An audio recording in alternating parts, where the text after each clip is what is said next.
സത്യം പറയുകയാണെങ്കിൽ നമ്മുടെ ജീവിതത്തിൽ ഏറ്റവും അധികം ആശ്വാസവും സമാധാനവും പകരുന്ന ഒരു ചിന്ത, അതൊരു ദിവസം എത്രയോ തവണ നമ്മൾ തന്നെ ആവർത്തിച്ച് ഓർമ്മിക്കുന്ന ഒരു ചിന്തയാണ്. അതെന്താണെന്ന് ചോദിച്ചാൽ പരലോകത്തെക്കുറിച്ചുള്ള ആലോചനയാണ്. നിങ്ങൾ അങ്ങനെ ചിന്തിക്കാറുണ്ടോ എന്ന് എനിക്കറിയില്ല. സത്യം പറയുകയാണെങ്കിൽ നമ്മുടെ ജീവിതത്തിൽ നിന്ന് മാറ്റി നിർത്തിയിട്ടല്ലേ ജീവിതത്തിൻ്റെ ഓരോ സന്ദർഭങ്ങളിലും നമ്മുടെ മനസ്സിന് ആശ്വാസവും സമാധാനവും പകരുന്നതാണ് പരലോകത്തെക്കുറിച്ചുള്ള ബോധം. അത്ഭുതമെന്ന് വേണമെങ്കിൽ പറയാൻ പറ്റും. നമ്മളിപ്പോൾ 4 റക്അത്ത് നിസ്കരിക്കുകയാണെങ്കിൽ ആ 4 റക്അത്ത് നമസ്കാരത്തിലും നമ്മൾ അറിയാതെ നമ്മളെ ഓർമ്മിപ്പിക്കപ്പെട്ടുകൊണ്ടിരിക്കുന്നുണ്ട് മാലിക് യൗമിദ്ദീൻ, പ്രതിഫല ദിനത്തിൻ്റെ ഉടമസ്ഥൻ എന്ന്. പരലോകത്തെക്കുറിച്ച് ഓർമ്മിക്കാതെ ഒരു റക്അത്ത് നമസ്കാരം പോലും ഞാനും നിങ്ങളും നമസ്കരിക്കുന്നില്ല. എത്രമാത്രം അത് നമ്മുടെ ജീവിതവുമായി ബന്ധപ്പെട്ട് നിൽക്കുന്നു എന്ന് നമ്മൾ ആലോചിക്കേണ്ടതുണ്ട്. ജീവിതത്തിൻ്റെ എല്ലാ ചോദ്യങ്ങൾക്കുമുള്ള ഉത്തരം മാത്രമല്ല, നമ്മുടെ മുന്നോട്ട് പോകുന്ന ഓരോ നിമിഷങ്ങളുടെയും ലക്ഷ്യമാണ് ആ പരലോകം എന്ന് പറഞ്ഞാൽ.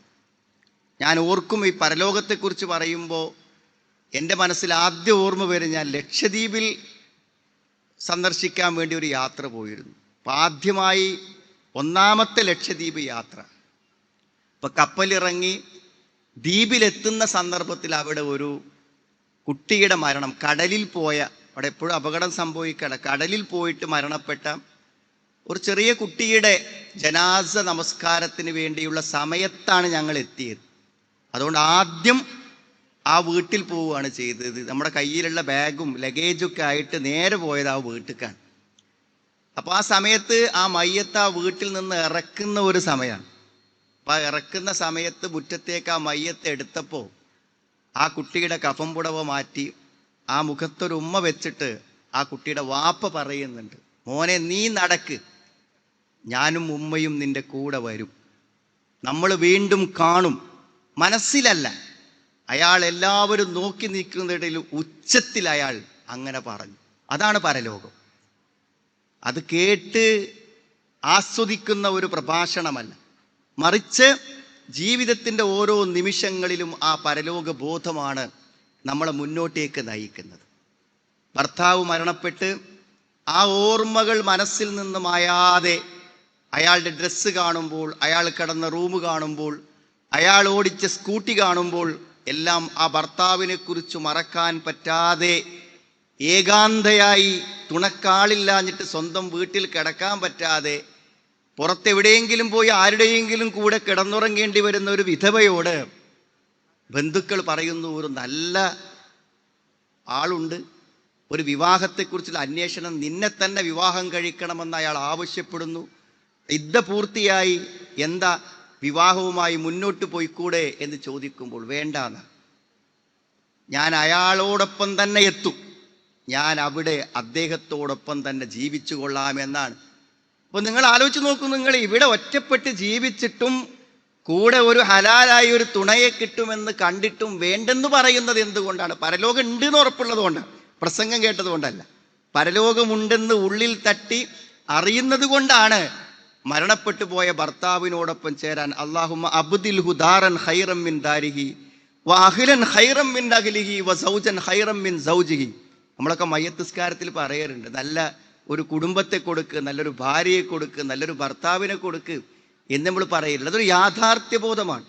ജീവിതത്തിൽ എവിടെയും നമുക്ക് പ്രതീക്ഷ നൽകുന്ന ഒരു ചിന്തയാണ് പരലോകം എന്ന് പറഞ്ഞാൽ. ഏത് വിഷയത്തിൻ്റെയും ഉത്തരമാണ്. നോക്കൂ, നിങ്ങൾ 25 കൊല്ലം ജീവിച്ചിട്ട് മരണപ്പെട്ടു പോയ ചെറുപ്പക്കാരുണ്ട്. 25 വയസ്സിൽ അവർ മരിച്ചു. ഇവിടെ 70, 80, 90 കൊല്ലം ജീവിക്കുന്ന ആൾക്കാരുണ്ടല്ലോ. അയാൾക്കാകെ ദുനിയാവിൽ കിട്ടിയത് 25 കൊല്ലമാണ്, അല്ലെങ്കിൽ 10 കൊല്ലമാണ്, അല്ലെങ്കിൽ ജനിച്ചിട്ട് ഒരു ദിവസം മാത്രമേ ജീവിച്ചിട്ടുള്ളൂ. നിങ്ങൾ ആലോചിച്ച് നോക്കൂ, നിങ്ങൾ ബാക്കി ആൾക്ക് എവിടെയാണ്? ഇവിടെ മാത്രമേ ജീവിതമുള്ളൂ എന്നുണ്ടെങ്കിൽ 25 കൊല്ലം കൊണ്ട് ജീവിതം തീർന്നു. അല്ല, അത് വീണ്ടും പുനഃസംഗമിക്കുമെന്നാണ്. നിങ്ങൾക്കറിയോ, റസൂലുള്ളാഹി സ്വല്ലല്ലാഹു അലൈഹി വസല്ലമയുടെ മരണശേഷം സ്വർഗത്തിൽ ശേഷം വന്ന ഒരാൾ സ്വർഗത്തിലാണെന്ന് ഉറപ്പിച്ചു പറയാൻ ഈ ലോകത്ത് യാതൊരു മാർഗവുമില്ല. നബി ജീവിച്ചിരിക്കുമ്പോൾ ഇന്ന ആൾ സ്വർഗത്തിലാണെന്ന് അബൂബക്കറും ഫിൽ ജന്ന എന്ന് പറയാൻ പറ്റും. ഇനി ആർക്കും പറയാൻ പറ്റൂല. ഇന്നൊരാൾ സ്വർഗത്തിലായിരിക്കുന്നു ഉറപ്പിച്ച് പറയാൻ പറ്റും? ഒരിക്കലും പറയാൻ പറ്റും. എന്നാൽ ഉറപ്പിച്ച് പറയാൻ പറ്റും എന്ത്? നിങ്ങൾക്ക് പ്രസവിച്ച ഉടനെ ഒരു കുട്ടി മരിച്ചു പോയിട്ടുണ്ടെങ്കിൽ ആ കുട്ടി സ്വർഗത്തിലാണെന്ന് ഉറപ്പിച്ച് പറയാൻ പറ്റും, സംശയമല്ലാതെ പറയാൻ പറ്റും. അത്ര ഉറപ്പാണ്. എന്താ അത്ര ഉറപ്പാവാൻ കാരണം? ആ കുട്ടി നഷ്ടപ്പെട്ടിട്ടില്ല എന്ന് പരലോകത്തെ മുൻനിർത്തി പറഞ്ഞു തരികയാണ്. പരലോകം എന്നുള്ളത് നമ്മുടെ ജീവിതവുമായി എത്ര ബന്ധപ്പെട്ട് നിൽക്കുന്നു എന്ന് പറയാനാണ് ഞാൻ ഈ പറഞ്ഞത്. ആ കുട്ടിനെ നിനക്ക് കിട്ടും, കാരണം ആ കുട്ടി സ്വർഗത്തിലുണ്ടാകുന്നു മാത്രമല്ല, അള്ളാഹുവിൻ്റെ ആ കാരുണ്യത്തിൻ്റെ വിശാലത നോക്കൂ നിങ്ങൾ. 10, 70, 80 കൊല്ലം ജീവിച്ച ആ കുട്ടിയുടെ ഉമ്മ സ്വർഗത്തിലെത്തുമെങ്കിൽ പോലും പാപങ്ങളും തെറ്റുകളും ചെയ്തു പോയവർക്ക് കിട്ടുന്ന സ്വർഗ പദവി ഏതായിരിക്കും? ഏതെങ്കിലും സ്വർഗ പദവി ഇതെത്തിയാൽ ആ കുട്ടിൻ്റെ എത്തൂല. അതുകൊണ്ട് അള്ളാഹുവിൻ്റെ വിശാലമായ കാരുണ്യം കൊണ്ട് അൽഹഖ്നാ ബിഹിം ദുർരിയത്തുഹും, ആ കുട്ടിയോടൊപ്പം ചേർത്തു കൊടുക്കും. നന്മകളെയും തിന്മകളെയും പരിഗണിക്കാതെ ആ കുട്ടിയോടൊപ്പം എത്തിച്ചു കൊടുക്കുന്നതാണ്. ഇതൊക്കെ ഞാൻ പറഞ്ഞത് എന്തിനാന്ന് വെച്ചാൽ പരലോകം എന്നതിൻ്റെ യാഥാർത്ഥ്യ ബോധം അത് നമുക്കുണ്ടാവുക എന്നുള്ളതാണ്. നേർക്ക് നേരെ കണ്ടിട്ടൊരാൾ സ്വർഗവും നരകവും വിശ്വസിച്ചിട്ട് ഒരു കാര്യമില്ല. കാരണം അദൃശ്യമായി വിശ്വസിക്കണം, പരലോകത്തിൽ നിന്നാണ് അദൃശ്യമായി വിശ്വസിക്കണം. അതുകൊണ്ടാണ് കണ്ടിട്ടും ബോധ്യപ്പെട്ടിട്ട് വിശ്വസിക്കുമ്പോൾ ആ ഈമാൻ ഉപകാരപ്പെടാത്തത്. ഫിർഔൻ വിശ്വസിച്ചല്ലോ, ഫിർഔൻ വിശ്വസിച്ചിട്ടുണ്ട്. ആമൻതു ബി റബ്ബി മൂസ വഹാറൂൻ എന്ന് പറഞ്ഞു. എപ്പോഴാണ് വിശ്വസിച്ചത്? ഇത് യാഥാർത്ഥ്യമാണെന്ന് നേരിട്ട് അനുഭവത്തിൽ വന്നപ്പോൾ ആ സമയത്തുള്ള ഈമാൻ ഒരാൾക്ക് ഉപകാരപ്പെടില്ല എന്നാണ്. അപ്പം അദൃശ്യമായി അള്ളാഹുവിൽ വിശ്വസിക്കുന്ന ആളുകൾക്കേ അതെന്ത് ചെയ്യുള്ളൂ, നാളെ പരലോകത്ത് പ്രയോജനപ്പെടുള്ളൂ. അപ്പം സഹോദരന്മാരെ, ജീവിതത്തിൽ എപ്പോഴും ഈ സ്വർഗ നരകങ്ങളെക്കുറിച്ചും പരലോകത്തെക്കുറിച്ചുമുള്ള യാഥാർത്ഥ്യബോധം നമുക്കുണ്ടാവണം. ഒന്ന് ഇരുന്ന് യാഥാർത്ഥ്യബോധത്തോടെ ആലോചിക്കുക. നമ്മളിപ്പോൾ ഏറി വന്നപ്പോൾ ഈ ദുനിയാവിലൊരു 100 കൊല്ലം ജീവിക്ക് വിചാരിച്ചോളൂ നിങ്ങൾ. ആയിരക്കണക്കിന് വർഷമായി കബറിൽ ഉറങ്ങുന്ന ആൾക്കാരുണ്ട്. ആയിരക്കണക്കിന് കൊല്ലങ്ങളായി കബറിൽ ജീവിക്കുന്ന ആളുകളുണ്ട്. ദുനിയാവിൽ അവർ ജീവിച്ചത് 70 കൊല്ലം 80 കൊല്ലമാണ്. എന്നാൽ കബറിൽ ജീവിക്കുന്നത് ആയിരക്കണക്കിന് കൊല്ലം. ഇനി പരലോകത്ത് ജീവിക്കുന്നതോ മരണമില്ലാത്ത അനന്തമായ കാലഘട്ടം.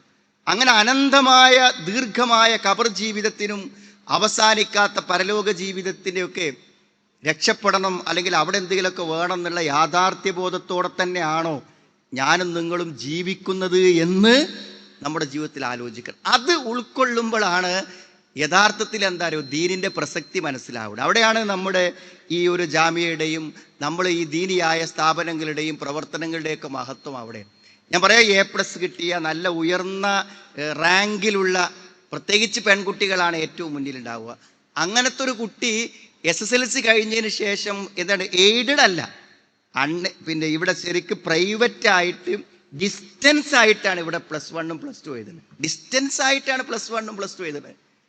അതായത് റെഗുലറായ കോളേജുകളിൽ നേരിട്ട് എന്ത് ചെയ്യാണ്, അപേക്ഷിച്ചാൽ മെറിറ്റിൽ സീറ്റ് കിട്ടാവുന്ന നല്ല മാർക്കുള്ള കുട്ടികൾ എന്താണ്, രക്ഷിതാക്കളുടെ അനുവാദത്തോടുകൂടെ സമ്മതത്തോടുകൂടെ കൂട്ടായി തീരുമാനിച്ചിട്ട് ഇവിടെ ഈ ഓപ്പൺ +2 വന്ന് ചേരുകയാണ്. ആ +2 എന്ത് ചെയ്യുന്നു, അതിനേക്കാളും പ്രാധാന്യത്തോടെ ദീൻ പഠിക്കുന്നു എന്നുള്ളതാണ് ഈ ഒരു സ്ഥാപനത്തിൻ്റെ പ്രത്യേകത. അതാർക്കേ പറ്റുള്ളൂ. ഞാൻ പറഞ്ഞത് പടച്ചോനിലും പരലോകത്തിലും ഉള്ളൊരു വിശ്വാസം കൊണ്ട്, ദീന് കൊണ്ടാണ് എൻ്റെ കുട്ടിക്ക് ഏറ്റവും നന്മ വരിക എന്ന് ഉറച്ച് വിശ്വസിക്കുന്ന ഒരാൾക്കല്ലാതെ അങ്ങനെ തീരുമാനിക്കാൻ പറ്റൂല. യാതൊരു സംശയവുമില്ല, ഭൗതികമായി ഇവിടെ വരുന്നതിനേക്കാളും ഒരു കുട്ടിക്ക് പുരോഗതി ഒരു പക്ഷേ നാട്ടിൽ വാപ്പൻ്റെയും ഉമ്മൻ്റെയും കൂടെ നിന്നൊരു സ്ഥാപനത്തിൽ പോയാൽ പഠിച്ചാൽ ഉണ്ടാവും. അതുണ്ടായിട്ടും ഇങ്ങനത്തെ ഒരു സ്ഥാപനത്തിൽ വരണം എന്ന് താല്പര്യപ്പെടുന്നതിൻ്റെ പിന്നിൽ എന്തുണ്ട് അറിയോ, നമ്മുടെ വിശ്വാസത്തിനും ഈമാനിനുമൊക്കെ വലിയൊരു പങ്കുണ്ട്. അതാണ് ദീനിൻ്റെ പ്രാധാന്യം, മഹത്വം എന്നുള്ളത്. ആ ദീന് കൊണ്ട് കിട്ടാവുന്ന ഗുണങ്ങളെ, പ്രയോജനങ്ങളെ നമ്മൾ എന്ത് ചെയ്യാണ്, മനസ്സിലാക്കുമ്പോഴാണ് നമുക്കതിൻ്റെ ഒരു മഹത്വം മനസ്സിലാകുക. ഒന്ന്, ഒരു പെൺകുട്ടിയെ സംബന്ധിച്ചിടത്തോളം നമുക്ക് സംശയമില്ലാതെ പറയാൻ പറ്റും, അവൾക്ക് പഠിക്കാൻ പറ്റുകയാണെങ്കിൽ ദീൻ തന്നെയാണ് പഠിക്കേണ്ടത്.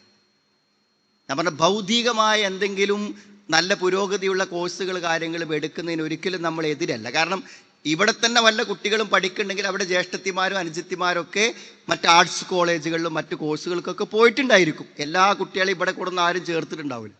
അപ്പം അങ്ങനത്തെ കോഴ്സുകൾക്ക് പോകുന്നത് തെറ്റാണെന്നോ ശരിയല്ലെന്നോ നമ്മൾ ഒരിക്കലും പറയുന്നില്ല. പക്ഷെ ഒരു പെൺകുട്ടിയെ സംബന്ധിച്ചിടത്തോളം അവൾക്ക് ഏറ്റവും അവളുടെ ജീവിതത്തിൽ ഉപകാരപ്പെടുന്നത് ദീനിനെ കുറിച്ചുള്ള അറിവാണെന്നില്ല. എന്തുകൊണ്ടാണ് അങ്ങനെ പറയാൻ കാരണം എന്ന് വെച്ചാൽ, ഒരു കുടുംബ ജീവിതമാണ്, ഭദ്രമായൊരു കുടുംബ ജീവിതമാണ് ഒരു സ്ത്രീയെ സംബന്ധിച്ചിടത്തോളം ഏറ്റവും സുരക്ഷിതമായിട്ടുള്ളൊരു കാര്യം. ഒരു പുരുഷനെ സംബന്ധിച്ചിടത്തോളം അവനെന്താണ്, ഒരു നല്ല തൊഴിൽ വേണം, നല്ലൊരു വരുമാനം വേണം. അവന് ജീവിതത്തിൽ പല കാര്യങ്ങളും അവന് നിർവഹിക്കേണ്ട കാര്യങ്ങളുണ്ട്. ഇപ്പോൾ ഒരാഴ്ചയായിട്ട് ഇപ്പം നമ്മൾ ഗൾഫിലൊക്കെ ഉള്ള സുഹൃത്തുക്കളായിട്ടൊക്കെ ബന്ധപ്പെടുകയും അവിടെ കാര്യങ്ങളൊക്കെ കേൾക്കുകയും ചെയ്ത ദിവസങ്ങളാണ് കഴിഞ്ഞ ആഴ്ചകൾ എന്ന് പറഞ്ഞാൽ. ഇപ്പം ഞാൻ പറയും, ഓരോരുത്തരും അവനവൻ്റെ ഒരു ആണെന്ന നിലക്ക്, ഒരു പുരുഷൻ എന്ന നിലക്ക് ഒരു പ്രവാസ ജീവിതത്തിൽ തൻ്റെ കുടുംബത്തിന് വേണ്ടി അനുഭവിക്കുന്ന ത്യാഗങ്ങളെക്കുറിച്ച് അവന് പറയേണ്ടത്.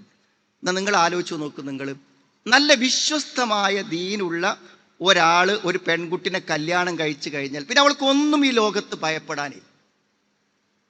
അതൊരു സ്ത്രീക്ക് അള്ളാഹു കൊടുത്ത ഏറ്റവും വലിയ സുരക്ഷയാണ്. വിവാഹം വിജയിച്ചുവെങ്കിൽ ഒരു പെൺകുട്ടിയുടെ ജീവിതം വിജയിച്ചു.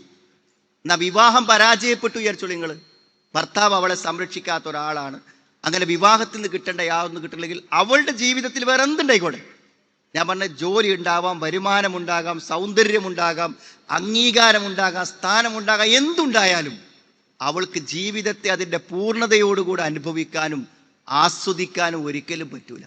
അപ്പോൾ ഒരു വിവാഹം വിജയിക്കണമെങ്കിൽ ഏറ്റവും അനിവാര്യമായ കാര്യം എന്താണ്? ദീനാണ്.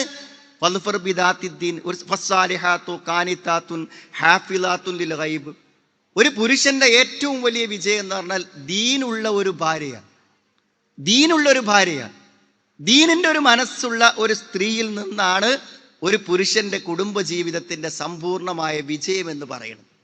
അത് നമുക്ക് വലിയ വിശദമായി പറയാതെ പറയും. ഈ കുടുംബ ജീവിതത്തിൽ നമ്മൾ എപ്പോഴും കാണുമ്പോൾ, ഇപ്പോൾ ഈ പീസ് റേഡിയോയിലൊക്കെ ലൈവിലൊക്കെ നമ്മൾ ഇരിക്കുമ്പോൾ ധാരാളം ക്വസ്റ്റ്യനുകൾ വരും. ഞാൻ ഈ ക്വസ്റ്റ്യൻസിലെല്ലാം ഉൾക്കൊള്ളുന്ന ഒരേ ഒരു കാര്യമുണ്ട്, അത് കേൾക്കുന്നവർക്ക് അറിയാൻ പറ്റും. എല്ലാ കുടുംബപരമായ പ്രശ്നങ്ങളെക്കുറിച്ചുമുള്ള ചോദ്യങ്ങളിൽ ഉൾക്കൊള്ളുന്ന ഒരേ ഒരു ആശയമുണ്ട്. എന്താണ് ആശയം എന്നറിയങ്ങൾ? എല്ലാ കുടുംബ പരാതികൾക്കും പിന്നിലുള്ളത് കുടുംബത്തിലെ ഏറ്റവും പ്രിയപ്പെട്ട ആൾ എനിക്കൊരു സ്വൈരവും തരുന്നില്ല എന്നാണ് ആ ചോദ്യങ്ങളുടെയൊക്കെ അടിസ്ഥാനപരമായ കാര്യം. ഒരു ഭാര്യ ഒരു ചോദ്യം ചോദിക്കുമ്പോൾ തൻ്റെ ഭർത്താവ് എനിക്ക് സ്വസ്ഥമായ ഒരു ജീവിതം തരുന്നില്ല എന്നല്ലേ അവൾ പറയണത്. ഭർത്താവ് ഒരു പരാതിയുമായി വരുമ്പോൾ എൻ്റെ ഭാര്യയെ കൊണ്ട് എനിക്കൊരു പൊറുതിയുമില്ല എന്നാണ് പറയുന്നത്. മക്കളെക്കുറിച്ച് പറയുമ്പോൾ മക്കൾ എനിക്കൊരു സമാധാന ജീവിതം തരുന്നില്ല എന്നാണ് ഉമ്മമാർ പറയണത്. അമ്മായിമ്മ എനിക്കൊരു സമാധാന ജീവിതം തരുന്നില്ല, മരുമോളെ കൊണ്ട് എനിക്കിവിടെ നിലനിന്ന് പോവാൻ പറ്റുന്നില്ല. ഇതാണ് എല്ലാ കുടുംബ പരാതികളുടെയും പിന്നിലുള്ള പരാതി. ഇതെന്തുകൊണ്ടാണ് സഹോദരിമാരെ ഉണ്ടാവുന്നത്? ഇതെന്തുകൊണ്ടാണ് ഉണ്ടാവുന്നത്? ഇത് ദീനില്ലാത്തത് കൊണ്ട് മാത്രമാണ് ഉണ്ടാവുന്നത്. ദീനില്ലാത്തത് കൊണ്ട് മാത്രമാണ് ഉണ്ടാവും. ദീനുണ്ടെങ്കിൽ ഇതൊന്നും ഉണ്ടാകുന്ന ഒരു പ്രശ്നമില്ല എന്നുള്ളതാണ്. സാധാരണ ഞാൻ ചിന്തിച്ചിരുന്നത് എന്താ വെച്ചാൽ, വളരെ അടുത്ത് ഇടപഴകി സ്നേഹത്തോടു കൂടെ ജീവിച്ച ദമ്പതികളിൽ നിന്ന് ഒരാൾ മരിക്കുമ്പോൾ മറ്റയാൾക്ക് ഒരിക്കലും ആ സങ്കടം സഹിക്കാൻ പറ്റൂല. അത് ശരിയായിരിക്കും. പക്ഷെ എന്നെ അത്ഭുതപ്പെടുത്തിയ കാര്യം എന്ന് പറഞ്ഞാൽ, മരിക്കണത് വരെ തല്ലുകൂടി ജീവിച്ച് മക്കൾ ഇടയ്ക്കിടയ്ക്ക് ചോദിക്കും, എന്താണ് ഇപ്പം അമ്മ അങ്ങക്കൊന്ന് നല്ല നിലക്ക് ജീവിച്ചാൽ എന്ന്. മക്കൾ, പ്രായപൂർത്തിയായ മക്കളും കല്യാണം കഴിച്ച മക്കളും മരുമക്കളൊക്കെ ചോദിക്കും, എന്നാ നിങ്ങളുടെ ഈ തല്ലൊന്ന് തീരാന്ന് അവർ ആവർത്തിച്ച് ചോദിക്കും. അങ്ങനെ മരണത്തിൻ്റെ തലേന്നും അടിച്ച് കരഞ്ഞ് ബഹളം വെച്ച് മരണപ്പെട്ടു പോയ ആളാണ് അയാൾ. പക്ഷെ അയാൾ മരിച്ചു പോയതിന് ശേഷം എത്രയോ മാസങ്ങൾ കഴിഞ്ഞിട്ടും ആ സ്ത്രീ കരഞ്ഞുകൊണ്ടേയിരിക്കുകയാണ്. മനസ്സിലായി? അപ്പോൾ എനിക്ക് പരിചയമുള്ള അവരുടെ ഒരു മോൻ ചോദിച്ചു, നിങ്ങളൊന്ന് പറഞ്ഞിരി, ഉപ്പുള്ള കാലത്ത് മുഴുവൻ നിങ്ങൾ ഉപ്പാനായിട്ട് അടികൂടി, ഇപ്പം എന്താ നിങ്ങൾ ഇങ്ങനെ സങ്കടപ്പെടാൻ കാരണം? സഹോദരന്മാർ, ഇതിൽ വലിയൊരു സന്ദേശമുണ്ട്. നിങ്ങളെല്ലാവരും ശ്രദ്ധിക്കണമെന്നില്ല എൻ്റെ പ്രസംഗം, എന്നാലും ഞാൻ പറയണേ, നമ്മളിവിടെ വന്ന കടമയ്ക്ക് ഞാൻ പറയാണ്. അത് ഈ സാഹചര്യങ്ങളെ കൊണ്ടായിരുന്നു. പിന്നെ അപ്പോൾ എന്താ വെച്ചാൽ, എന്തുകൊണ്ടാണ് നിങ്ങൾ ഇങ്ങനെ കരയാനുള്ളൊരു കാരണം എന്ന് ചോദിച്ചു. അപ്പം പറയണം, വാപ്പ മരിക്കണത് വരെ ഒരു ദിവസം വാപ്പയോട് നല്ലോണം നിൽക്കാൻ പറ്റിയില്ലല്ലോ എന്നുള്ള സങ്കടത്തിൻ്റെ കാര്യമാണ്. മനസ്സിലായി? അതിനാണ് അവർ കാരണം. വാപ്പ മരിക്കണത് വരെ നല്ലവണ്ണം നിൽക്കാൻ വാപ്പൻ്റെ കൂടെ ഒരു ദിവസം സാധിച്ചില്ലല്ലോ എന്നാ പറഞ്ഞത്. അപ്പം എന്താ പറയണത്? നിങ്ങൾ ഈ ദ്രോഹിക്കണവരൊക്കെ കുറിച്ച് ഓർത്ത് നിങ്ങൾ കരയും. അത് പറയാനാണ് ഞാൻ. നിങ്ങൾ ദ്രോഹിച്ച മരുമകളെ കുറിച്ച് ഓർത്ത് നിങ്ങൾ ഒരു നാൾ കരയും. നിങ്ങൾ ദ്രോഹിച്ച അമ്മായിമ്മയെ കുറിച്ച് ഓർത്ത് നിങ്ങൾ ഒരു നാൾ കാണും. നിങ്ങൾ അടികൂടിയ മക്കളെ കുറിച്ച് ഓർത്ത് നിങ്ങൾ ഒരു നാൾ കരയും.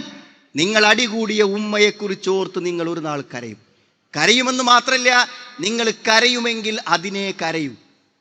മരിച്ചുപോയ ഒരാളെ കുറിച്ച് ഓർത്ത് നമ്മൾ ആരെങ്കിലും കരയുമെങ്കിൽ അവരെ ദ്രോഹിച്ചതിനെ കുറിച്ച് ഓർത്ത് മാത്രമേ കരയൂ. അവരെ സ്നേഹിച്ചതിനോ അവർക്ക് അനുഗ്രഹങ്ങൾ നൽകിയതിനോ അവരെ പരിപാലിച്ചതിനോ നമ്മൾ എന്തിന് കരയണം? അവരെ ദ്രോഹിച്ചതിന് മാത്രമേ നമ്മൾ കരയൂ. അതുകൊണ്ട് കുടുംബജീവിതത്തിൽ എല്ലാം നാം ചെയ്തുകൊണ്ടിരിക്കുന്നത് മറ്റുള്ളവരെ വിഷമിപ്പിക്കുകയാണ്. അതാണ് കുടുംബജീവിതത്തിൽ നടക്കുന്നത്. അത് എങ്ങനെ നമുക്ക് സാധിക്കുന്നു? അതെങ്ങനെ സാധിക്കുന്നു എന്നാണ് ചോദിക്കണം. അതെങ്ങനെ നമുക്ക് കഴിയുന്നു? നമ്മുടെ ഇസ്ലാമികമായ ഒരു മര്യാദ വെച്ച് എങ്ങനെ നമുക്ക് സാധിക്കും? നമ്മൾ അറിഞ്ഞൊരറിവനുസരിച്ച് എങ്ങനെ നമുക്ക് സാധിക്കും? ഇസ്ലാമികമായ ബോധമനുസരിച്ച് സാധിക്കില്ലെന്ന് വിശ്വസിക്കണം. നിങ്ങൾ അടുത്ത സമയത്ത് നിങ്ങൾ കേട്ടിട്ടായിരിക്കും, ഒരു പള്ളിയിലച്ഛൻ പറഞ്ഞല്ലോ, ഒരു പാതിരി. അയാൾ പറഞ്ഞു, ഞാനിവിടെ ഈ പാലക്കാടും അതേപോലെ തന്നെ താമരശ്ശേരിയും ഒക്കെ ഉള്ള രൂപതകളിൽ പിന്നെ ഫാദറായിട്ട് ജോലി ചെയ്ത ആളാണ്. അവിടെ ഞങ്ങളെന്താ വെച്ചാൽ ഈ ഞങ്ങളുടെ പിന്നെ കോൺവെൻറ്റിലെ ആളുകൾക്ക്, അന്തേവാസികൾക്ക് എന്താണ് സേവന പ്രവർത്തനങ്ങൾക്ക് താല്പര്യം ഉണ്ടാക്കാൻ വേണ്ടിയിട്ട് ഇടയ്ക്കിടയ്ക്ക് എന്ത് ചെയ്യുന്ന ഈ വൃദ്ധസദനങ്ങൾ വിസിറ്റ് ചെയ്യും. എല്ലാവരെയും പാടെ കൂട്ടി വൃദ്ധസദനത്തിൽ കൊണ്ടുപോയി കാണിച്ചു കൊടുക്കും, അവിടുത്തെ വയസ്സായ മാതാപിതാക്കളൊക്കെ. അപ്പം അങ്ങനെ സന്ദർശിക്കാൻ ഈ ഒരു മലപ്പുറം പാലക്കാട് പരിസരങ്ങളിലുള്ള മിക്കവാറും വൃദ്ധസദനങ്ങളൊക്കെ ഞാൻ പോയി കണ്ടിട്ടുണ്ട് എന്നാണ് ആ ഫാദർ പറയണത്. എന്നിട്ട് അയാൾ പറയാണ്, അവിടെയൊക്കെ എന്നെ അത്ഭുതപ്പെടുത്തിയ ഒരു കാര്യം എന്താ വെച്ചാൽ, അവിടെയൊക്കെ നമ്മൾ പരിചയപ്പെടുമ്പോൾ മുസ്ലിം ആയിട്ടുള്ള വൃദ്ധന്മാരെയോ വൃദ്ധകളെയോ അവിടെ കാണാൻ കഴിഞ്ഞില്ല എന്നാണ് അയാൾ പറയുന്നത്. എന്താ കാണാൻ കഴിയാത്തത്? അത് നമ്മുടെ ദീനീ ബോധമാണ്. വാപ്പനെയും ഉമ്മനെയും ബുദ്ധിമുട്ടിക്കാൻ പറ്റൂല എന്നുള്ള നമ്മുടെ ബോധം കൊണ്ടാണ്, അല്ലാതെ വേറെന്തെങ്കിലും കാരണമുണ്ടോ? മറ്റുള്ള മതസ്ഥർക്കൊക്കെ ഉള്ള വിഷമങ്ങളും ബുദ്ധിമുട്ടുകളും ഒക്കെ നമുക്കൂല്ലേ? നമ്മളത് ചെയ്യാത്തത്. നമ്മുടെ ജീവിതത്തിൻ്റെ എല്ലാ കാര്യങ്ങളിലും ആ വിശ്വാസവും ആ അറിവും നമ്മളെ എന്ത് ചെയ്യുന്നതിന് സ്വാധീനിക്കുന്നത്. അപ്പം എന്താ അമ്മായിമ്മനെ സ്വാധീനിക്കാത്തത്? ഒരു ഇസ്ലാമികമായ ഒരു അമ്മായിമ്മയാകാത്തത് എന്താണ്? ഒരു ഇസ്ലാമികമായ ഒരു മരുമകളാകാത്തത് എന്താണ്? ഒരു ഇസ്ലാമികമായ ഒരു നാത്തൂനാവാത്തത് എന്താണ്? ഞാൻ പലപ്പോഴും ചിന്തിക്കും, ഇതൊന്ന് ഇരുന്നാലോചിച്ചാൽ അറിയില്ലേ? നിങ്ങൾ എന്താ പറയുക, ഗൾഫിൽ നല്ല ഉഗ്രൻ സൗകര്യങ്ങൾ, എല്ലാ സൗകര്യങ്ങളും, മാസത്തിൽ അവർ ടിക്കറ്റ് എടുത്ത് നാട്ടിലേക്ക് പോരാനുള്ള സാലറിയും കാര്യങ്ങളുണ്ട്. അവിടെ സ്വന്തമായ ഫ്ലാറ്റ്, കമ്പനി അനുവദിച്ച ഫ്ലാറ്റ് ഉണ്ട്. ആ ഫ്ലാറ്റിലേക്ക് അവൻ്റെ ഭാര്യയെ കൊണ്ടുപോകാനുള്ള സമ്മതം അവൻ്റെ അമ്മ കൊടുക്കണില്ല. ആ ചെറുപ്പക്കാരൻ്റെ മനസ്സിലായി, കല്യാണം കഴിഞ്ഞ് ഇവിടുന്ന് പോയിട്ട് അവൻ്റെ കൂടെ ഭാര്യയെ താമസിപ്പിക്കാൻ ഉമ്മ അനുവദിക്കുന്നില്ല, നാത്തൂന്മാർ സമ്മതിക്കുന്നില്ല. ആ ചെറുപ്പക്കാരൻ്റെ മനോവേദന നിങ്ങൾ ആലോചിക്കും. നിങ്ങൾ ഇപ്പം നിങ്ങൾ ചോദിക്കും, വാപ്പനിമ്മനി നോക്കണ്ടേന്ന്. വാപ്പനിമ്മനി നോക്കണം. വാപ്പനിമ്മനി നോക്കാൻ വേണ്ടിയിട്ട് നമുക്ക് മകനെ കൊണ്ട് പെണ്ണെട്ടിക്കാൻ പറ്റുമോ സഹോദരിമാരെ? പറ്റൂ. വാപ്പനിമ്മനി നോക്കാൻ വേണ്ടിയിട്ടാണ് നിങ്ങളെ മകനെ കൊണ്ട് നിങ്ങൾ കല്യാണം കഴിപ്പിക്കുന്നത്? അതിനാണോ? ഇപ്പൊ കല്യാണം കഴിച്ചു കഴിഞ്ഞാൽ വാപ്പനിമ്മനി നോക്കണ്ടെന്ന് നമുക്ക് അഭിപ്രായം. അങ്ങനെ നോക്കാൻ ഏറ്റവും കടപ്പെട്ടത് മകനല്ലേ? ഓൻ എന്തിനു നിങ്ങൾ ഗൾഫിലേക്ക് പറഞ്ഞയച്ചു?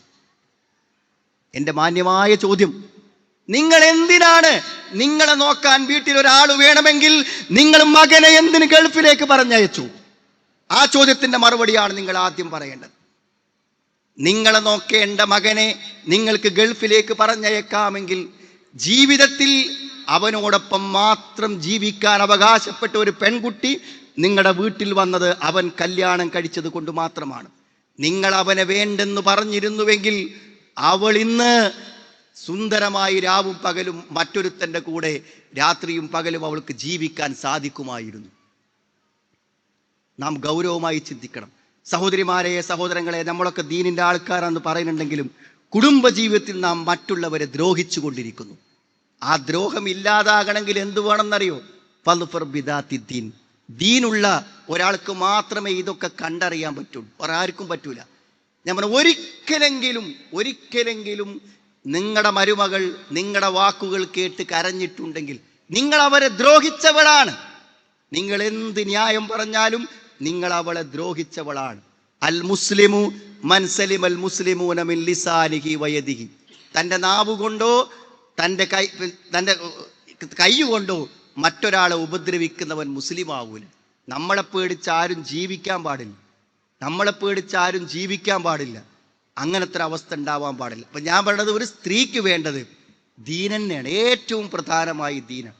ഈ ദീനിൻ്റെ ശരിയായ ഒരു അറിവും ആശയവും നമ്മുടെ മനസ്സിലില്ലെങ്കിൽ എന്ത് ചെയ്യുമെന്നറിയൂ, നമ്മുടെ ജീവിതം തന്നെ പോകും സഹോദരിമാരെ.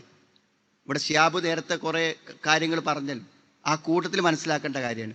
ഈ ആൺ പെൺ ബന്ധം എന്നുള്ളത് കോളേജ് പഠിക്കുന്ന പെൺകുട്ടികൾക്ക് മാത്രമാണെന്ന് വിചാരിക്കരുത്. അതിനേക്കാളും ഉപരിയായിക്കൊണ്ട് ഇന്ന് അവിഹിതങ്ങളിൽ പെട്ടുപോകുന്നത് ആരച്ചിൽ വീട്ടമ്മമാരാണ്. ഈ പെൺകുട്ടികളെയും പ്രേമം മാത്രമാണ് ഇപ്പം എല്ലാവരും പ്രസംഗിക്കലുള്ളൂ. പെൺകുട്ടികളെ പ്രേമം മാത്രമല്ല, കാരണം ഏത് പെണ്ണും പെട്ടുപോകും.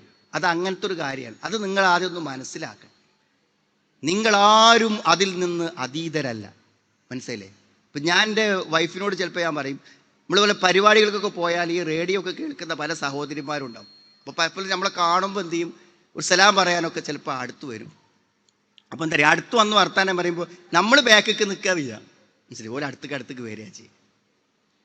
നമ്മളിങ്ങനെ ബാക്കിക്ക് മാറി മാറി പോവുക ചെയ്യും. അപ്പോൾ അതെന്തുകൊണ്ടാണ്? അവർക്ക് ദീനി മര്യാദകൾ അറിയാഞ്ഞിട്ടാണെന്നല്ല ഞാൻ പറയുന്നത്. അവരൊരു തെറ്റായ ഉദ്ദേശത്തിനുമാണ് വരുന്നതെന്ന് ഞാൻ പറഞ്ഞു. പക്ഷെ അവർ വരുന്നതിൻ്റെ പിന്നെ എന്താ വെച്ചാൽ അത്രയും വിശ്വാസമാണ് മൗലവിമാരെ. അതന്നെയാണ് നിങ്ങളൊക്കെ പെട്ടുപോകാനുള്ള കാരണം, മനസ്സിലായി? അത്രയും വിശ്വാസമാണ് നമുക്ക് ആളുകളെയൊക്കെ. അങ്ങനെ നിങ്ങൾ വിശ്വസിക്കുന്നു എന്നുള്ളതാണ് ഒരു പെണ്ണിൻ്റെ ദുരന്തം, ഏറ്റവും വലിയ ദുരന്തം, മനസ്സിലായി? നിങ്ങൾ എന്ത് ചെയ്യുന്നു? ആണുങ്ങളെ വിശ്വസിക്കുന്നു. നിങ്ങൾ മനസ്സിലാക്കേണ്ടത്, ഒരിക്കലും നിങ്ങളൊരു പുരുഷൻ്റെ സാന്നിധ്യത്തിൽ ഒരു പുരുഷനെ കാണുകയോ നോക്കുകയോ ഒരു പുരുഷൻ്റെ അടുത്ത് ഇരിക്കേണ്ടി വരികയോ ചെയ്താൽ ഒരിക്കലും നിങ്ങളുടെ മനസ്സിൽ ഒരു ദുഷിച്ച ചിന്ത വരാനുള്ള സാധ്യത ഒരു 1-2% മാത്രമേ ഉള്ളൂ. എന്നാൽ അങ്ങനെയല്ല. ഒരാണിന് ഒരു പെണ്ണിൻ്റെ സാന്നിധ്യം ഉണ്ടാകുമ്പോഴേക്കും അയാളുടെ മനസ്സിൽ വേണ്ടാത്ത ചിന്തകൾ വരും.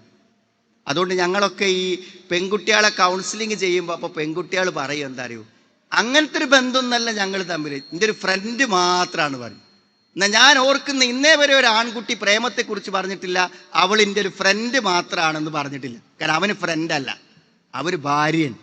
കല്യാണം കഴിക്കാത്ത അവിഹിതത്തിനുള്ള ഒരു പെണ്ണാണ് അവനെ സംബന്ധിച്ചിടത്തോളം അവൻ്റെ പെൺതുണ. എന്നാൽ പെൺകുട്ടിക്ക് അങ്ങനെയല്ല, അവൾക്ക് ക്ലാസ് പഠിക്കണ ഒരു ഫ്രണ്ട് മാത്രമാണ്, ഒരു സുഹൃത്ത് മാത്രമാണ്. അതുകൊണ്ട് സുഹൃത്തല്ലാന്ന് എപ്പോഴാണ് മനസ്സിലാകുക? നിങ്ങൾ സുഹൃത്തല്ലാന്ന് എപ്പോഴാണ് മനസ്സിലാകുക?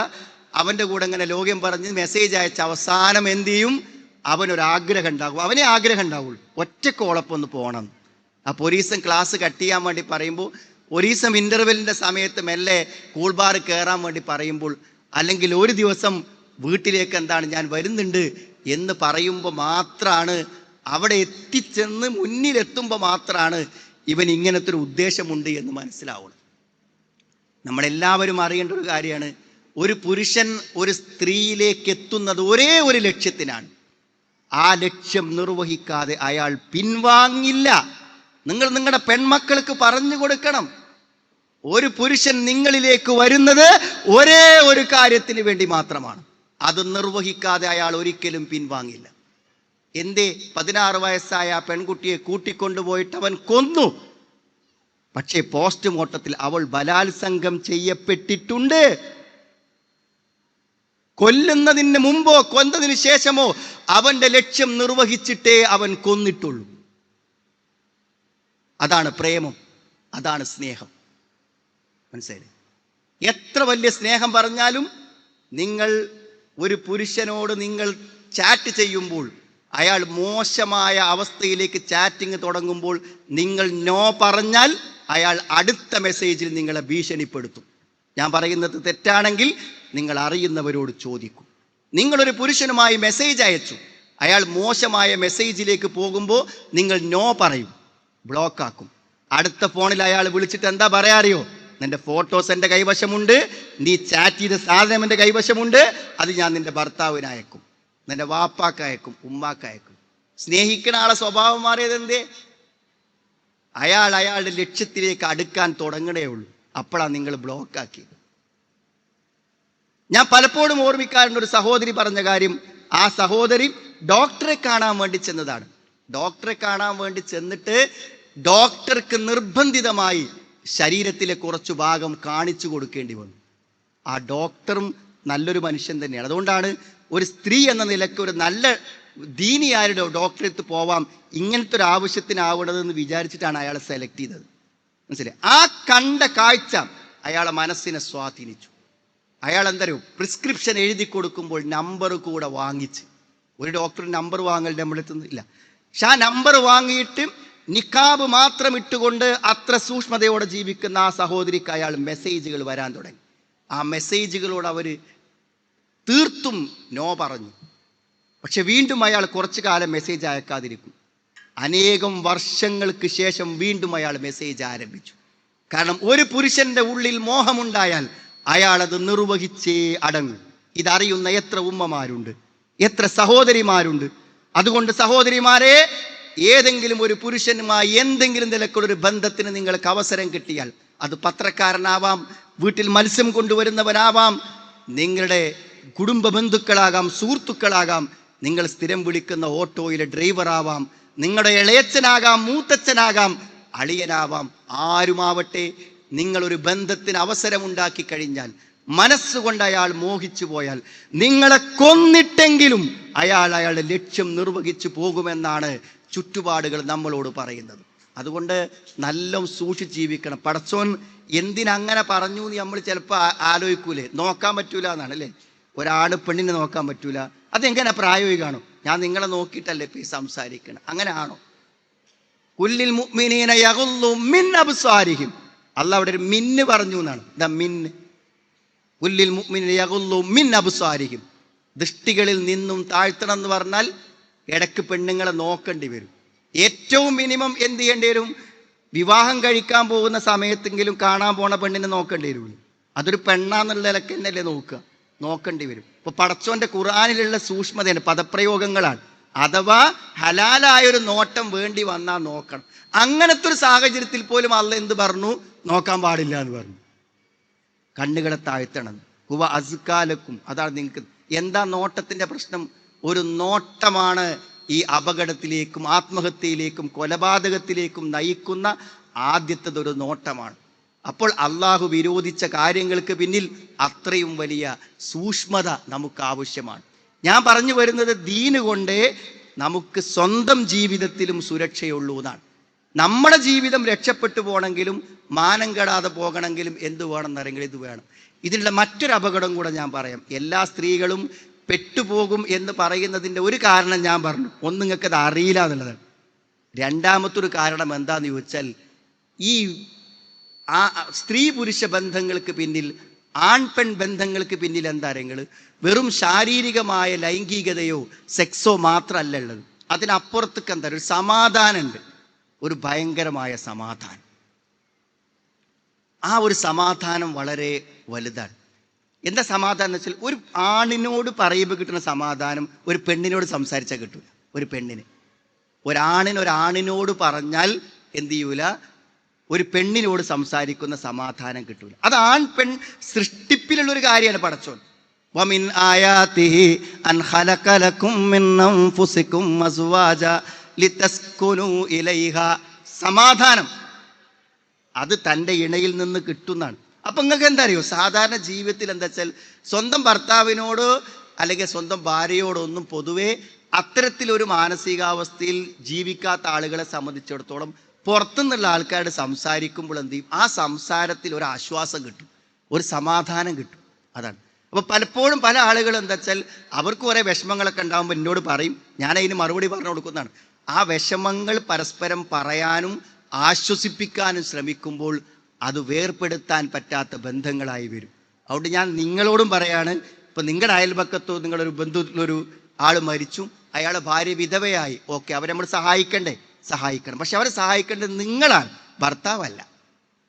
മനസ്സിലായി? അതുകൊണ്ട് അയാളിലേക്ക് എന്തെങ്കിലും കാര്യങ്ങൾ ചെയ്തു കൊടുക്കണമെങ്കിൽ അത് നിങ്ങൾ ത്രൂ മാത്രമേ പറ്റുള്ളൂ.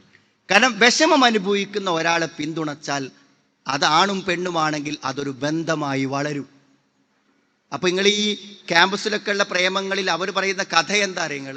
അവരെ ജീവിത വിഷമങ്ങളാണ് കാമുകരോട് പറയാൻ. അങ്ങനെയാണ് അവിടെ മനസ്സടുക്കുന്നത്. അതുകൊണ്ട് അടുത്തു പോകും. അതുകൊണ്ട് ഒരു വിധവയെ സഹായിച്ചോട്ടെ ഭർത്താവ്, വിരോധമല്ല കേട്ടോ. പക്ഷെ ആ വിധവയ്ക്ക് വേണ്ട സഹായങ്ങൾ എത്തിക്കേണ്ടത് നിങ്ങൾ മുഖേനയാവണം. അപ്പോൾ അയാൾ നിങ്ങളോട് പറയും ഭർത്താവ് മരിച്ചപ്പോൾ അണക്കറിയാം ഞാൻ മരിച്ചു പോയ എന്തിക്കാരൻ്റെ അവസ്ഥ ഒക്കെ ശരിയാണ്.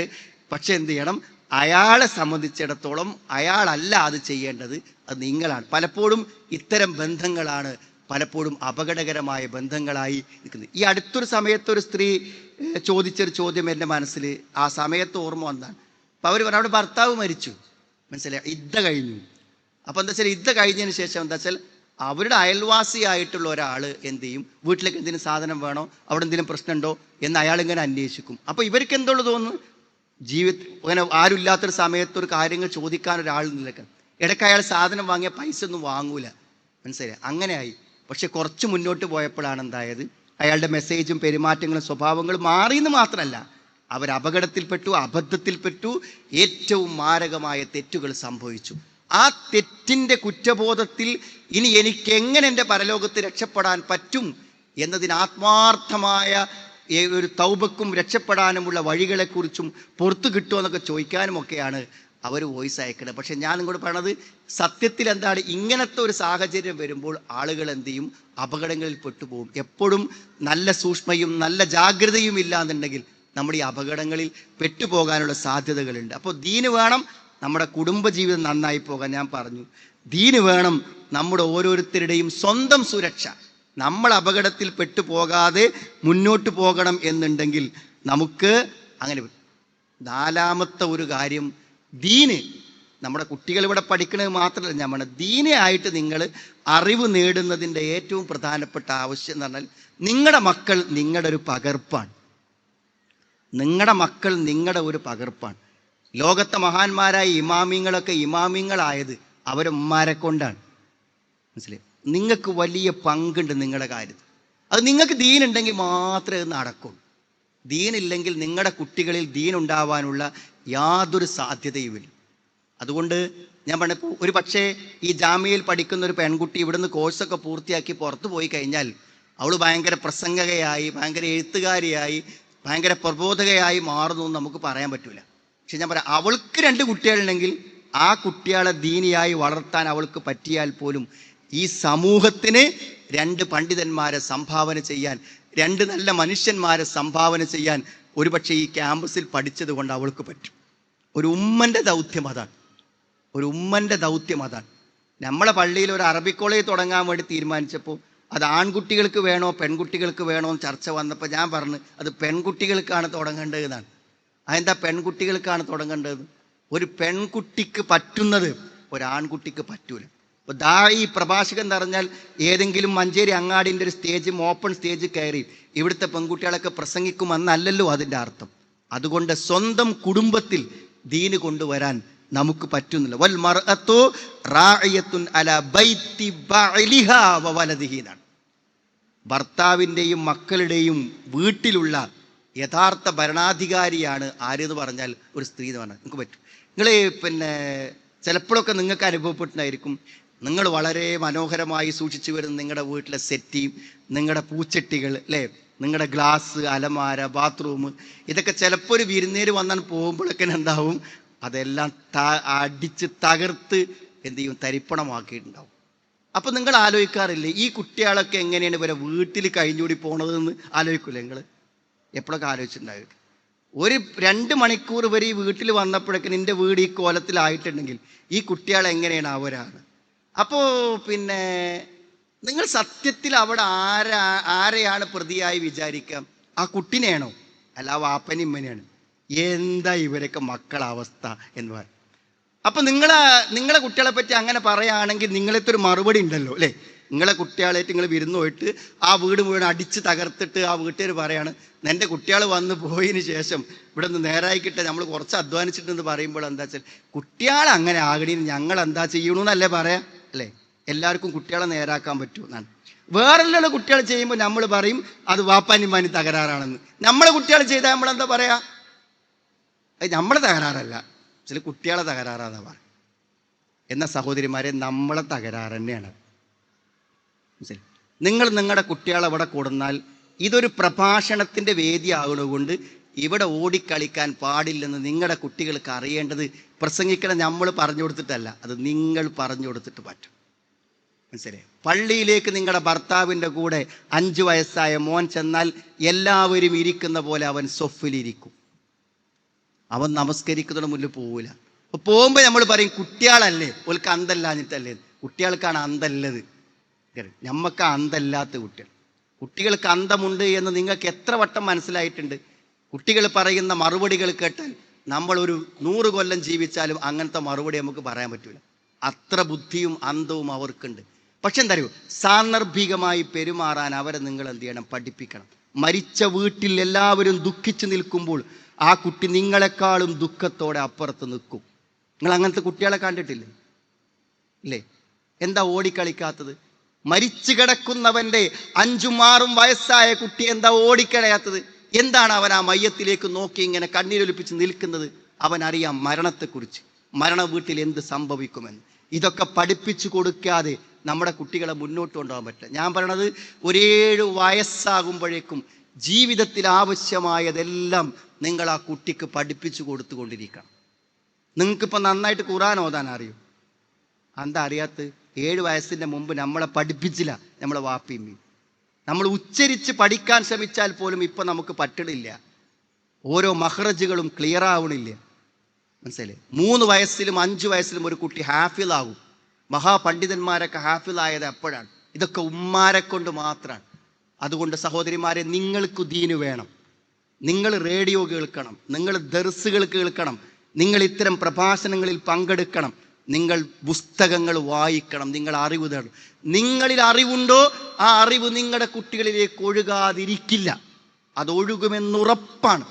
നിങ്ങൾ തടുത്തു വെച്ചാലും നനഞ്ഞ കൈ കൊണ്ട് പിടിക്കുമ്പോൾ നാം പിടിച്ചിടത്തൊരു നനവുണ്ടാകുമല്ലോ. നനഞ്ഞ കൈ കൊണ്ട് പിടിക്കുമ്പോൾ പിടിച്ചിടത്തൊരു നനവുണ്ടാവില്ലേ? നിങ്ങളിൽ നന്മയുണ്ടെങ്കിൽ നിങ്ങളറിയാതെ നിങ്ങളുടെ മക്കളിലേക്ക് അത് പ്രവഹിക്കും. അവർ ഭക്ഷണം കഴിക്കുമ്പോൾ, ഉറങ്ങുമ്പോൾ, ഒരു സദസ്സിൽ വരുമ്പോൾ, ആളുകളെ കാണുമ്പോഴൊക്കെ അത് അവരിൽ നിന്ന് ശരിക്ക് പ്രകടമാകും. യാതൊരു സംശയ കാര്യത്തിൽ. അതുകൊണ്ട് നമ്മുടെ മക്കൾ നല്ലവരായി വരാൻ നമ്മൾ അവർക്ക് എന്തു വേണം? നമുക്ക് ദീൻ ഉണ്ടാവേണ്ടതുണ്ട്. ഞാൻ പറഞ്ഞു, പാരന്റിങ് എന്ന് പറഞ്ഞ് ക്ലാസ് എടുക്കുമ്പോൾ സൈക്കോളജി അല്ല, മനഃശാസ്ത്രമല്ല പറയേണ്ടത്. ഇസ്ലാമിക് പാരന്റിങ്ങിൽ മനഃശാസ്ത്രം നമ്മൾ ചിന്തിച്ച് മനഃശാസ്ത്ര തത്വങ്ങൾ ഉണ്ടാക്കാതെ തന്നെ ഇസ്ലാമിൻ്റെ നിയമങ്ങൾ പറഞ്ഞു കൊടുത്താൽ പറ്റുന്നതാണ്. നോക്കൂ നിങ്ങൾ, ഞാനൊരു ചെറിയ ഉദാഹരണം പറയാം. 10 കൊല്ലം ഞാൻ റസൂലുള്ളാഹിൻ്റെ കൂടെ ഞാൻ എന്ത് ചെയ്തു? സേവകനായി നിന്നു. സേവകനാണ്. അനസ് റളിയല്ലാഹു അൻഹു സേവകൻ. അതായത് പ്രവാചകന് വെള്ളം എടുത്തു കൊടുക്കാനും ബാത്റൂമിൽ വെള്ളം കൊണ്ടേ കൊടുക്കാനും ഭക്ഷണം എടുത്തു കൊടുക്കാനൊക്കെ വേണ്ടി കൂടെ നിന്ന ഒരു സേവകനാണ് ആര്? അനസ് റളിയല്ലാഹു അൻഹു. ആ അനസ് റളിയല്ലാഹു അൻഹു പറയാണ്, 10 കൊല്ലം ഞാൻ നിന്നിട്ട് എന്നോട് റസൂൽ ചോദിച്ചിട്ടില്ല നീ എന്തുകൊണ്ട് അത് ചെയ്തില്ല, നീ എന്തുകൊണ്ട് ഇങ്ങനെ ചെയ്തു. നമ്മളാകെ ചോദിക്കുന്ന ചോദ്യമാണിത്, അല്ലേ? നമ്മളെപ്പോഴും ജീവിതത്തിൽ മക്കളോട് ചോദിക്കുന്ന ചോദ്യമാണെന്ത്? എന്താപ്പത്? എന്തെങ്ങനെ ചെയ്തു, എന്തേ കാണിച്ച്, എന്തേ ചെയ്തു, എവിടെ പോയി എന്ന് നമ്മൾ ചോദിച്ചുകൊണ്ടിരിക്കും. അതായത് നമ്മുടെ ചോദ്യങ്ങളൊന്നും എന്തല്ല, ഒരു കുട്ടിയെ നമ്മളിലേക്ക് ആകർഷിക്കാനോ നമ്മൾ പറയുന്നത് കേൾക്കാനോ മനസ്സുകൊണ്ട് പറ്റുന്നതല്ല.